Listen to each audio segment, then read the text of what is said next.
Welcome everyone to Getting a Grip on Climate Change. This informational presentation is a collaborative project with the League of Women Voters of Deschutes County and the Citizens Climate Lobby Bend. We have some wonderful news we want to share with you before you watch this presentation.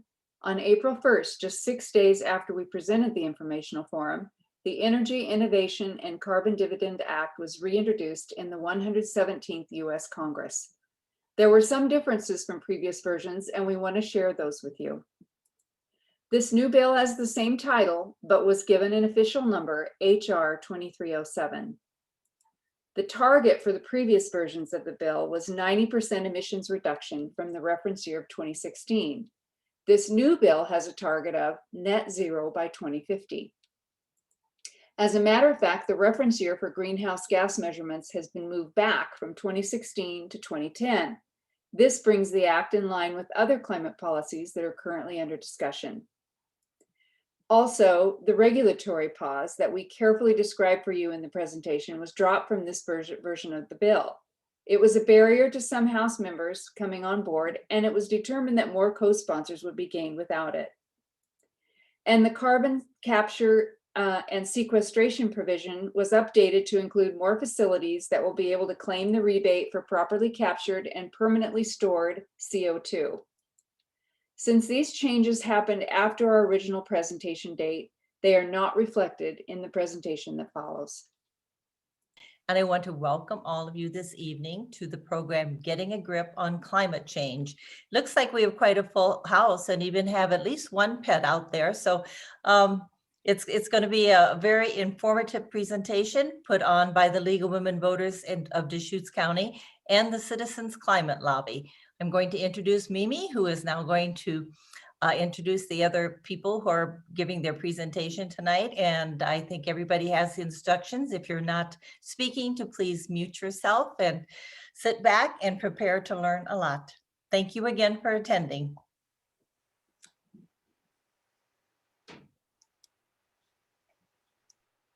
We are so happy to be working with the Citizens Climate Lobby Bend on this project.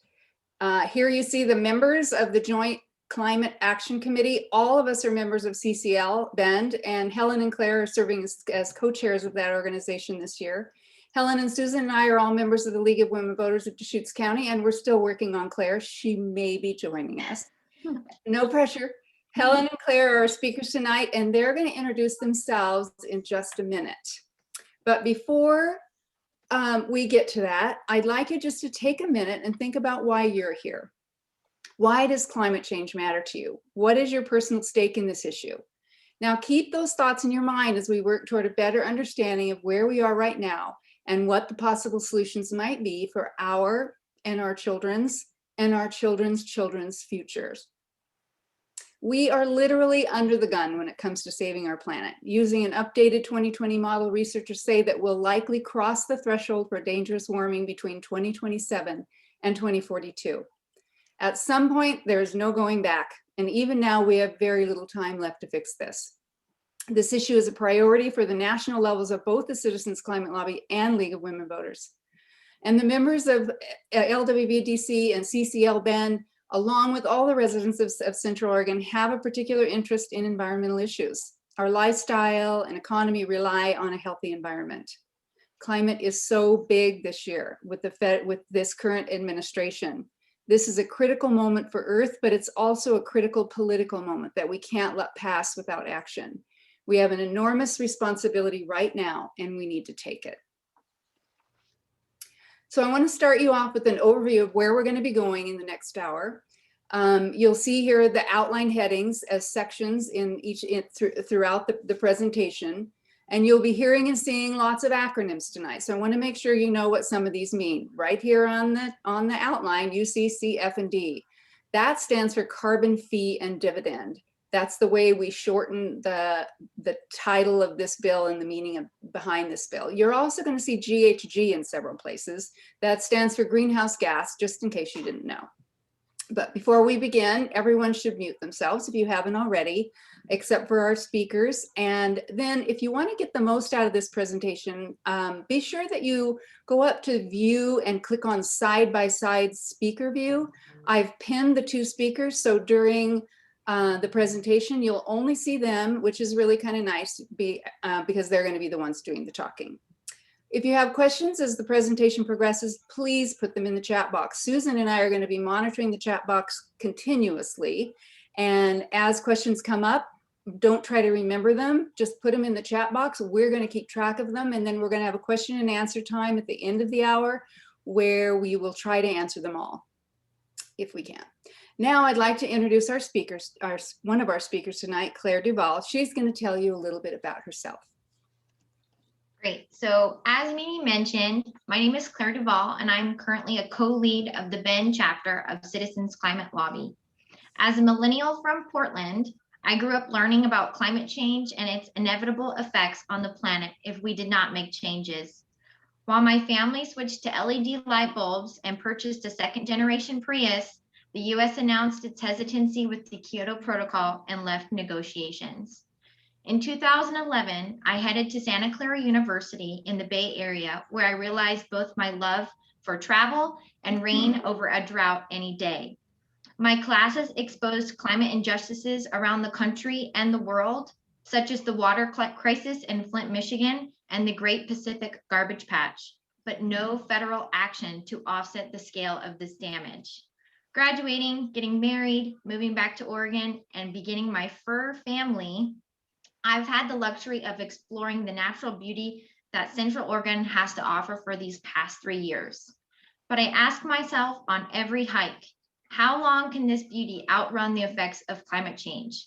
Do I really want to have human children just to have them see this beautiful place burn away? These questions are what led me to CCL and the critical bipartisan solutions it has to offer. With that, I'll pass it over to Helen. Thank you, Claire. So, although I was born in Baltimore, Maryland, I spent most of my childhood outside the US and discovered that the world was multicultural and endlessly interesting. These are a few pictures of the things that are most important to me: the people in my life, animals, plants, and inspiring landscapes. I studied political science, education, and international administration, and put all of that to good use in a career focused on economic and social development in Africa, Asia, and Latin America. But by the turn of this century, my interests had shifted to the environment. Here are some of the resources that helped educate me. I would just like to credit Al Gore for making the science of climate change available to an interested public after his famous film of 2006, An Inconvenient Truth. I was among those trained to spread the word. And CCL, that served as a phenomenal open university to continue learning about climate change, climate science, economics, Congress, psychology, and more. And finally, here are just a few of the places that my work has taken me over the years. From the top right, and going clockwise, we see Guatemala, Ecuador, Bend, Nepal, Niger, the two on the left, and at the top, the Maldives. I included the Maldives because this project was organized by the Overseas Education Fund, which is an organization created by the League of Women Voters post-World War II, the first nonprofit to engage with women in developing countries. I was very proud to be part of that. Today, my focus is on climate because it puts everything that I care about at risk. Claire and I hope you will find this presentation intriguing and inspiring enough to consider pushing for a policy that can make a critical difference in addressing climate. So here's what we want you to know and get out of this time we're going to spend together. We need a big solution to a really big problem. And the federal government is the key player in finding and implementing that solution. And there are many things that need to happen with climate policy, but carbon fee and dividend is the only policy that will quickly start us down the critical and time-sensitive path of economy-wide reduction of greenhouse gas emissions. And we plan to make that case to you in the next few minutes. So we're going to start out by doing a quick review of some basic climate facts.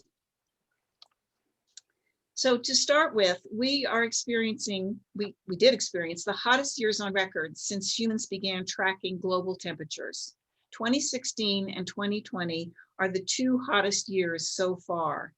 This graph shows the increase of temperature since 1880, and the bars represent the deviation from the temperature baseline, shown as 0 degrees at the bottom, which represents the average temperature for the 30 years of 1880 to 1910. Governments and universities around the world are measuring land, air, and ocean temperatures and come up with slightly different results, as shown by the colored dots on each bar. But the trend is clear. However, you might say temperatures vary normally over longer periods, and you would be right. So let's take a longer term look.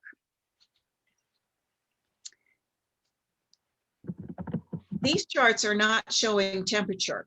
Rather, they are showing the concentration of carbon dioxide, CO2, in the atmosphere going back as far as 800,000 BCE, or before the Common Era. CO2 is known as a heat-trapping gas, as it absorbs some of the energy reflected by the sun's rays bouncing off the surface of the Earth on its way out to outer space. There are other gases that do the same, and together they are known as greenhouse gases. The more GHGs in the atmosphere, the higher the global temperatures. That's just how it works. The chart on the left is showing the variations in CO2 concentrations over this long period of time, and Earth temperatures varied accordingly. We know that from science. But note that the concentrations of CO2 never went above 300 parts per million. So you look at the y-axis on the left there. When that is 300 parts per million, which means in a million molecules in the air, 300 or less of them were CO2. But when in the middle of the 19th century, our species began burning fossil fuels, that is coal, oil, natural gas, which are essentially concentrated carbon from living organic material that died and was buried for millions of years, we started putting significant amounts of CO2 into the atmosphere that otherwise would not be there. And CO2 sticks around, so that, as you see on the right side of that first chart, the parts per million has skyrocketed, trapping more and more heat along the way. In the year 2000, the parts per million was 370. As of this week, it has been recorded at 418. It's extraordinary that we are turning up the global temperature in such a short time frame, with so far no ability to turn it back down. The chart on the right shows the increase of atmospheric CO2 from 1950 to 2015. That's almost 100 parts per million in a short 65 years, remembering that we were at or below 300 parts per million in the previous 800,000. So this is major. So what are the impacts of this increased heat to our world? By now, these scenarios are quite familiar.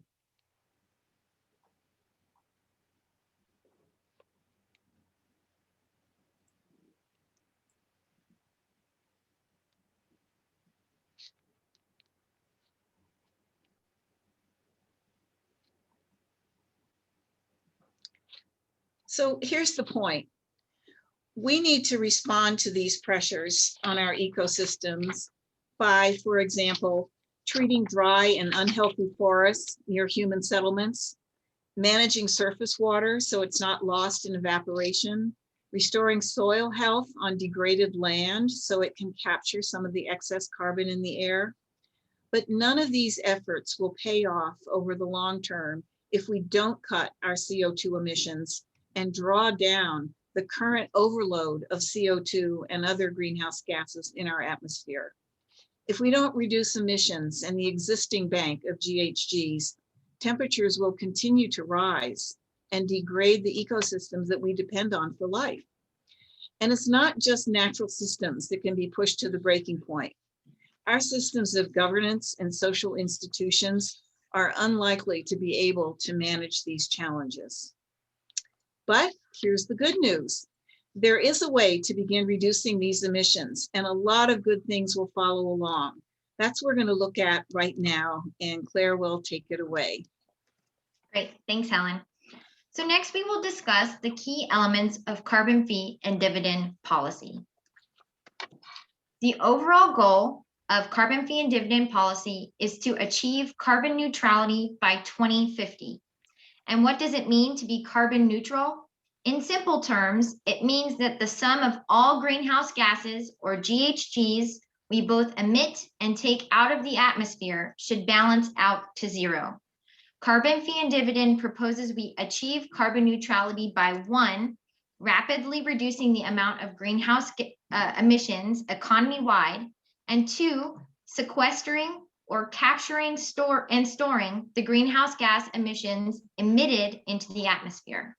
Let's quickly review how carbon fee and dividend policy came to be.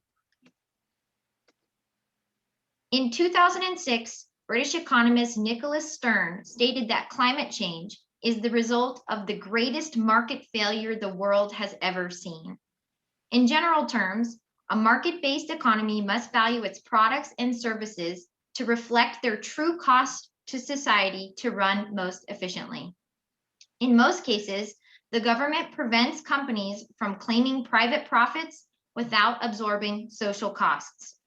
For example, it would be illegal for your favorite brewery to dump their spent grain in your front yard because they decided not to pay for waste services.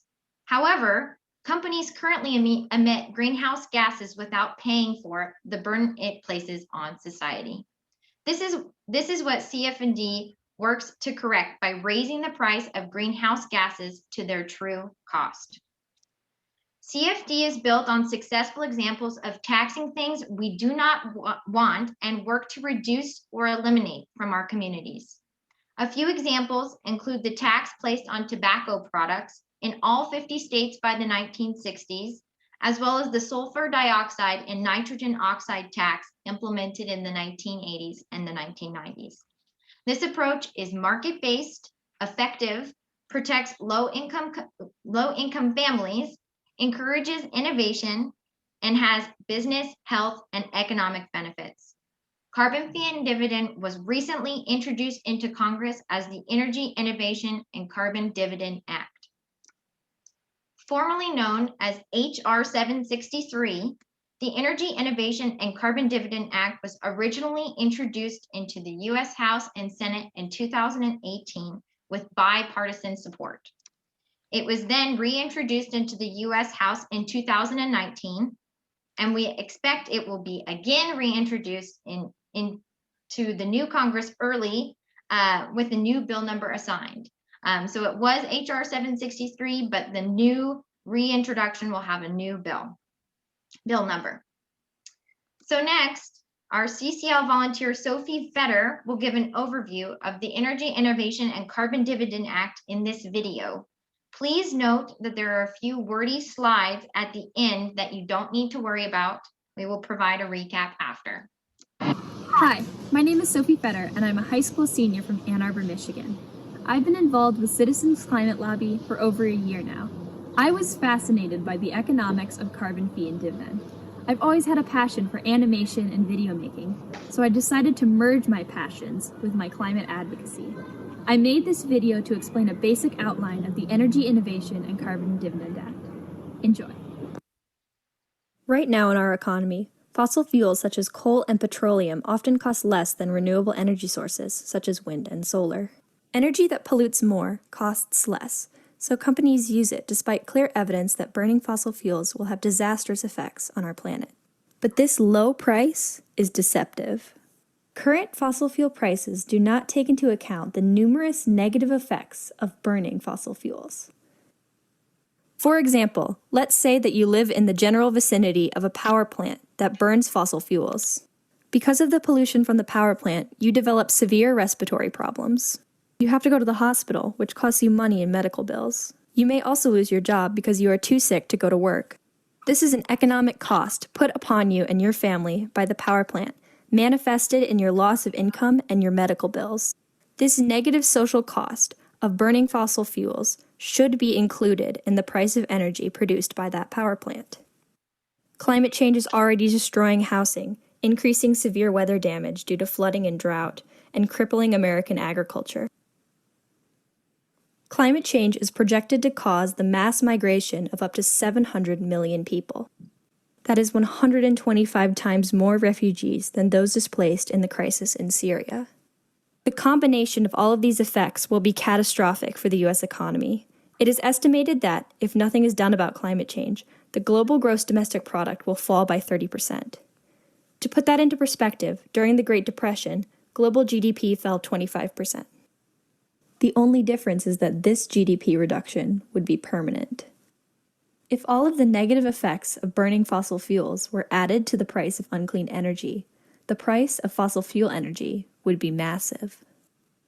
What can we do about it? The Energy Innovation and Carbon Dividend Act is a bipartisan bill in the U.S. House of Representatives. The bill proposes a type of climate change legislation called carbon fee and dividend. The bill is pragmatic, economic, and effective. How does it work? The Energy Innovation and Carbon Dividend Act has three main aspects. The first is the carbon fee. The bill adds a fee to the production of dirty energy. This fee represents the added cost that climate change has on us all. The fee would start at $15 per ton of emitted carbon and increases by $10 per ton per year. The fee will steadily raise the price of fossil fuels.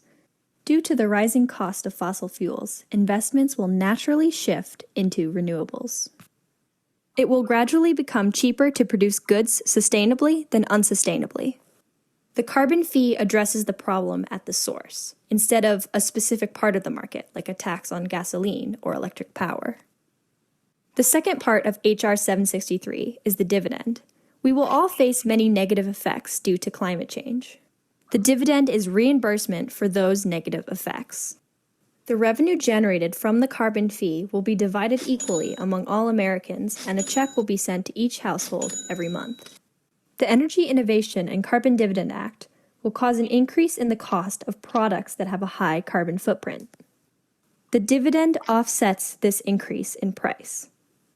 The dividend ensures that the majority of households come out ahead, particularly those in the lower 3 income quintiles. Only those who use the most energy and buy the most carbon-intensive products will have to pay more than the dividend covers. The last piece of the Energy Innovation and Carbon Dividend Act is the border adjustment.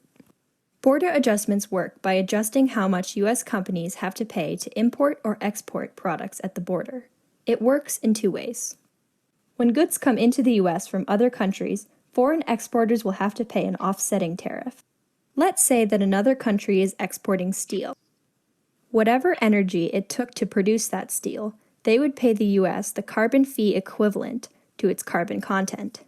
If it takes 10 tons of emissions to produce 15 tons of imported steel, then the fee would be $150.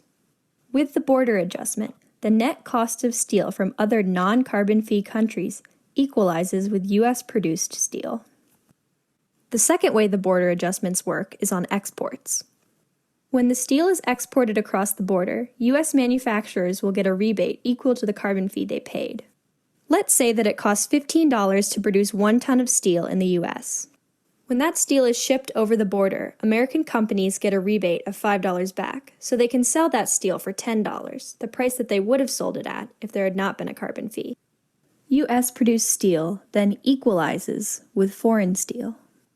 This is how the Energy Innovation and Carbon Dividend Act protects American industry and American manufacturers. Lastly, border adjustments actually encourage other countries to pass carbon fee laws of their own. Why should they have to pay this tax to another country when they can make their own products cleaner and keep the money for themselves? These three pieces of the Energy Innovation and Carbon Dividend Act are what make it an economic and pragmatic tool for fighting climate change. The Energy Innovation and Carbon Dividend Act supports individual choice. Everyone likes to make their own choices, and nobody likes to be forced to do things. Individuals can choose to live a more carbon-intensive lifestyle. It will just cost more to live a more polluting lifestyle. Because goods that cost less carbon to make will be cheaper, the bill will naturally benefit those with a lower carbon footprint.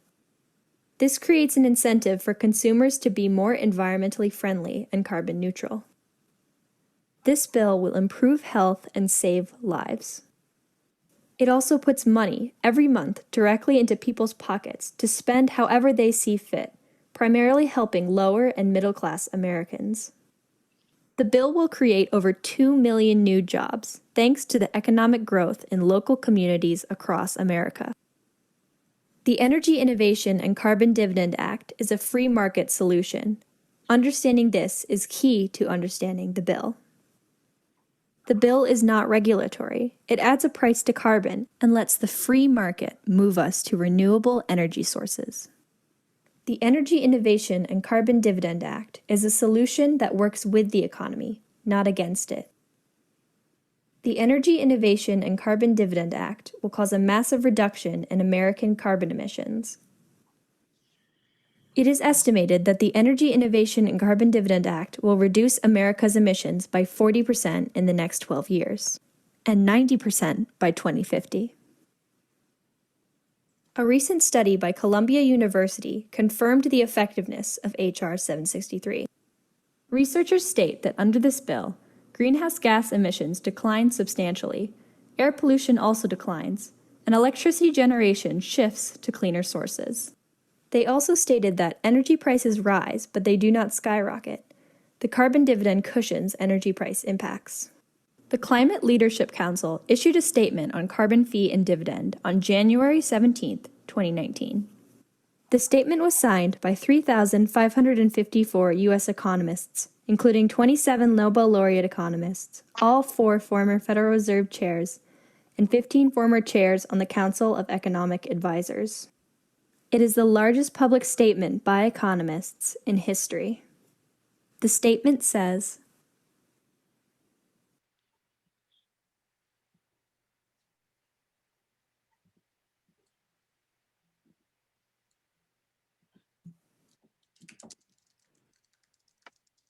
the Energy Innovation and Carbon Dividend Act is an economic solution to humanity's most pressing problem.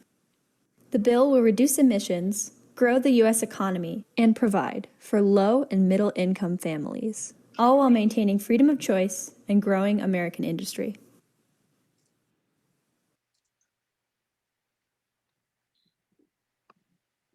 Great. So a recap on the last few slides of the video. Economists agree that carbon fee and dividend is a cost-effective lever to reduce emissions and send a powerful price signal to the market. It will encourage innovation in infrastructure development. A robust and rising carbon tax will replace the need for regulation on greenhouse gases. It is a price signal that will promote economic growth and provide regulatory certainty that businesses need. The border carbon adjustment will enhance U.S. competitiveness and provide incentives for other nations to adopt a similar policy. And the dividends should be returned as equal lump sum rebates.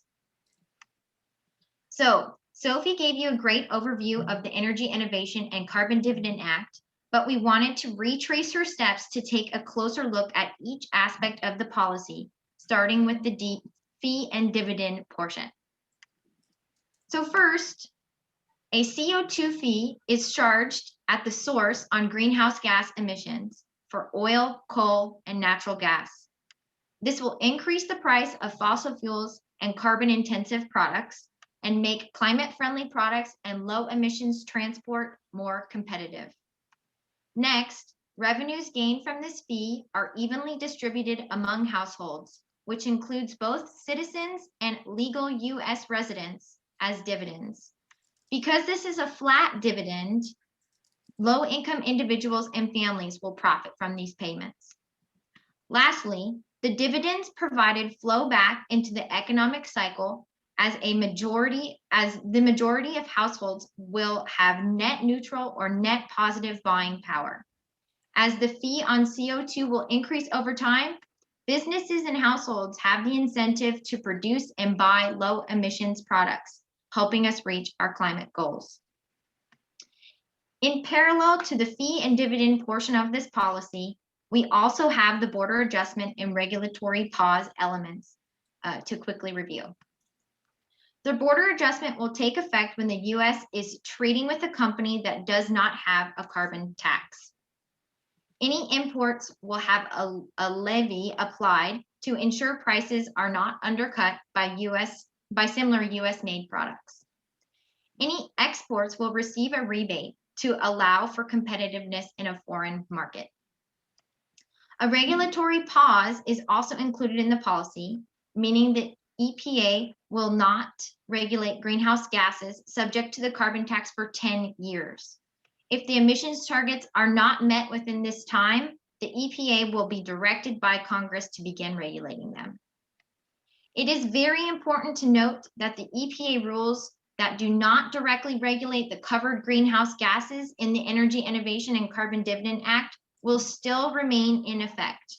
This means the EPA will still regulate pollutants such as nitrogen oxide, sulfur, the ozone, particulates, and mercury, non-road vehicles and aircraft, the renewable fuel standard for greenhouse gas reduction in gasoline, and the methane abatement program. In addition, states would retain authority to pass greenhouse gas regulations. So, what are some of the key benefits of the Energy Innovation and Carbon Dividend Act? First, it is projected to reduce carbon emissions by 40% over the next 12 years. Next, there will be a significant reduction in the number of pollutants in the air, resulting in a healthier environment with an anticipated 295,000 lives saved due to better air quality. This policy will produce economic growth as it is projected to create 2.1 million jobs over the next 10 years. The healthcare, social assistance, and retail trade industries will see the most job growth as they are strongly affected by consumer spending, and households will have more money to spend with the dividend in their pockets. This policy is bipartisan as both Republicans and Democrats agree that market correction is needed to reduce greenhouse gas emissions. It is also revenue neutral, meaning all of the fees collected minus the administrative costs will be allocated back to Americans to spend how they would like. And with that, I'll hand it back over to Helen. Okay, so thank you. So we're going to look at a larger picture here and compare for a moment carbon fee and dividend with other approaches to addressing our climate change concerns. So there are basically three policy options that are on the table. Think of them as baskets, if you will. The first one would be investments in spending. This would be like a tax credit for installing solar panels or direct funding of research and development. Say, think Green New Deal, which is a huge package of investments and spending options. The next basket would be standards and regulations. This would be like requiring a certain level of energy efficiency in appliances or fuel economy standards for vehicles. So think clean energy standards, which are under discussion right now. And then the third basket is carbon pricing. Carbon pricing discourages greenhouse gas emissions by imposing a fee on them. Now, legislation, excuse me, legislation in climate is likely to involve, at least some of that's being discussed right now, a mashup of investments in spending and standards and regulations. There are many things that can be done. So far, carbon pricing has been a separate initiative. And we're going to talk for a moment about the two different approaches to carbon pricing. Oh dear, sorry. So I was distinguishing between cap and trade and carbon fee. Now, both of these carbon pricing policies raise money that go into government hands. But how that money is spent is one of the major differences between the two policies that we're going to compare. Normally, we wouldn't spend that much time comparing cap and trade and carbon fee, but because Oregon recently spent at least 4 years debating a cap and trade policy that ultimately did not move into law, we thought it would be good to look at how these two approaches differ. So let's take a look at how they work. First of all, cap and trade is to date a regional program or a state program. California has a cap and trade program that's been in effect for quite a while. The New England states have a regional program. Carbon fee, on the other hand, is a proposed nationwide program that does not, it is not administered at the state level. It's across the board in the economy. Another difference is that under cap and trade, the state issues permits that businesses will buy to emit CO2, and they purchase these permits through an auction. On the other hand, the carbon fee approach has a fee paid by fossil fuel owners. That's right at where the fossil fuel enters the economy. So at the oil well, at the coal mine, at the natural gas well, that's where the fee is paid, and there's no other intervention in the market aside from that. Next, we have the trade part of cap and trade. Do we have Claire? Yeah, okay. And the trading part is that businesses are allowed to, let's see here. Okay, I don't know whether Susan, you're on my screen. The trade part is where businesses are allowed to buy and sell permits from other businesses. If a business has more permits than it's going to need to emit the CO2 it does in its operations, then it can sell those permits to other businesses. Whereas on the carbon fee side of things, the fossil fuel owners have paid the fee and they tend to pass it on. The expectation is they will pass it on to their customers, people who buy those fuels. And that fee then will get spread out through the chain of goods and services as that fuel is used to create products and move products around the country. Back on the cap and trade side, then you have the invest idea. So states have gained money from selling these permits, and they invest those funds from permit sales into various climate-friendly projects all over the state. By contrast, in the carbon fee approach, all that money is collected, the fee money is collected and is returned to households on a monthly basis as a dividend. So there is no funding of particular projects.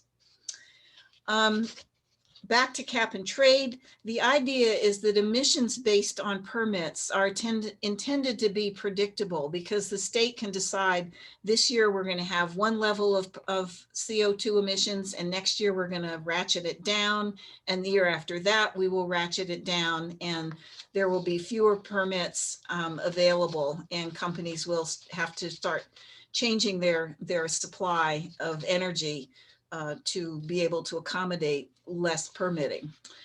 On the carbon fee side, it's not so much emissions are predictable as prices are predictable. We know that the idea is that every year there's a $10 increase in the amount of carbon that is the price of the carbon emissions per metric ton that are going to be emitted when that fuel is burned. Now there is some price volatility because on the global scale, energy prices change, fossil fuel prices change, but that's currently the way we're managing now. And the predictable part is the increase in price due to the carbon fee. So you have two different signals for businesses. Both are important, but the prices are what we think would be a major decision-making tool for businesses. And then finally, on the cap and trade side, the program would end or it sunsets when a target emissions level is reached, the emissions level set by government or by the state. On the carbon fee side, the program ends when the emissions in a given year is less than 10% of the baseline year. And so far, the baseline year has been talked about as 2016. If this legislation passes this year, that baseline year might be moved a little closer to us, maybe 2018. But the idea is that 10% of that year, once emissions reach that, then the carbon fee and dividend has done its work.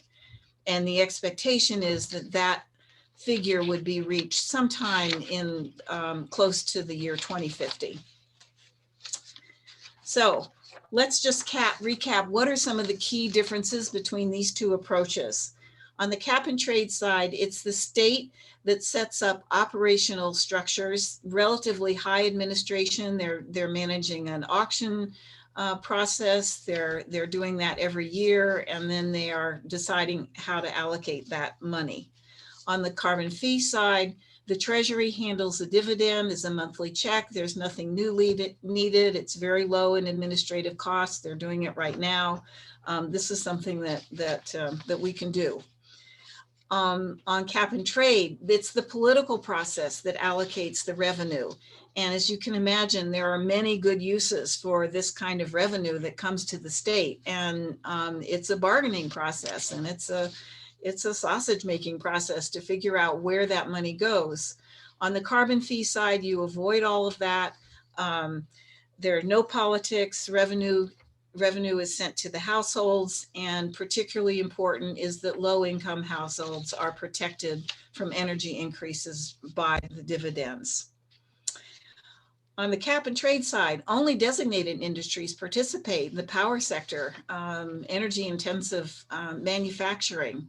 But on carbon fee, the burden of sharing that fee is economy-wide, because the fee starts at the very top and spreads throughout the economy. Every business, organization, government body, and individual will participate in this and can make a difference by their sound decision-making. And finally, on the cap and trade side, communities will indeed benefit over time from the funded projects that happen. But on the carbon fee and dividend side, you get very quick health benefits from less pollution. And that would be one of the first things that would show up, because the energy sector is more flexible and is able to shift more quickly than some other sectors of the economy. And a decrease in air pollution has a huge effect, not only on the people who are healthier, but that spreads throughout the economy. So that's a big benefit. And then also there is job growth that results from the transition to renewable energy and everything that's involved in making that happen. On cap and trade, infrastructure improvements are definitely likely. That's what a lot of the money would be spent for. Carbon fee, you have local economies benefiting from dividend spending, but you also have an increase in local tax revenues, and those revenues can be used for community improvements. So those are some of the major differences in approach. Both of them are carbon pricing, but you can see that they operate in quite a different way. And we think that there's a lot more speed on the carbon fee and dividend side in bringing about this transition of lower greenhouse gas emissions, along with a lot of other benefits. So Claire now is going to spend a little time just talking about what carbon fee and dividend does, but also what it doesn't do. So take it away, Claire. Great. Thanks, Helen. So carbon fee and dividend provides a narrow and critical focus for climate change policy. It provides a strong and bold incentive for all to shift from fossil fuels, which would lead to a drop in greenhouse gas emissions. It is a progressive solution that allows lower income populations to cover the increased energy costs with their received dividend. The US would shift to become a global leader on carbon pricing policies and create incentives for other nations to follow suit. Because of this narrow focus, carbon fee and dividend is not comprehensive in covering other pressing climate concerns, such as environmental justice, frontline community concerns, wildfires, ocean life, lake and river health, soil health, habitat loss, and so many other facets of life that are impacted by the climate. As such, carbon fee and dividend is a critical starting point for reducing greenhouse gas emissions, but companion policy must be enacted to create the robust solution needed to tackle climate change and avoid runaway climate deterioration. If the reduction of greenhouse gases does not occur, all other issues that need to be addressed will be severely compromised. And with that, back over to Helen. Okay, so we're going to talk for a minute about who is actually supporting carbon fee and dividend. First of all, Sophie mentioned The Economist, and this was a very big deal. This was a statement that was published in the Wall Street Journal in January of 2019. The number of economists who have signed it has increased over the past 2 years. And what's significant about this is that these economists cover the political spectrum, but they all understand that basic concept of putting a price on something you don't want and incentivizing the things that you do. And the carbon price is felt to be the most efficient way to do that. And the importance of protecting lower income families is what is so powerful about the dividends, and also spreading the decision making, in a sense, about this transition throughout the country and all of its participants. So this is a very important thing. This problem is an economic problem. It's because the market has failed to put a price on the pollution that the fossil fuel industry has brought to us. And this is an attempt to correct that in a very significant way. So we've got The Economist. That does include, by the way, our new Secretary of Treasury, Janet Yellen, and many other names that you would recognize. So there are a lot of others also that support carbon fee and dividend. So we've got some businesses, health professionals, local governments, educators, nonprofits, tribes, media, and a lot of folks like you. So we have backup for those statements, and you will see this in the final slide. The Climate Leadership Council that put together The Economist statement has it with all the names of the signees, and the Climate Energy Innovation and Climate Dividend Act has its own website that also lists all of those supporters that I just went over. So this is a real thing. Okay, so now we're going to turn to what can we do? Back to Claire. Great. So to bring this presentation full circle, we need a big solution for a big problem, and we need one fast. Carbon fee and dividend is the only policy that will quickly shift our economic path to begin reducing greenhouse gas emissions.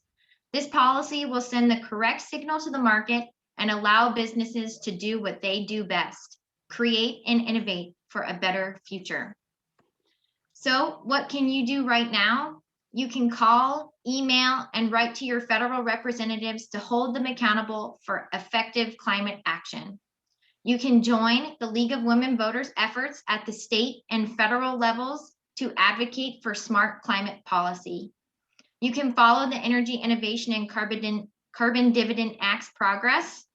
You can ask elected officials at all levels and in all reaches of the government to go on record about the action they are taking on climate change. And you can ask your Oregon legislators to vote for Senate Joint Memorial 5, which is a resolution that was introduced into the Oregon Senate on February 4th, 2021, that states support for federal bipartisan carbon pricing legislation, specifically the Energy Innovation and Carbon Dividend Act. This resolution is currently on the Senate floor for a vote and will be voted on in the next few weeks. Helen and I want to thank you so much for your time, and now open up the line to any questions.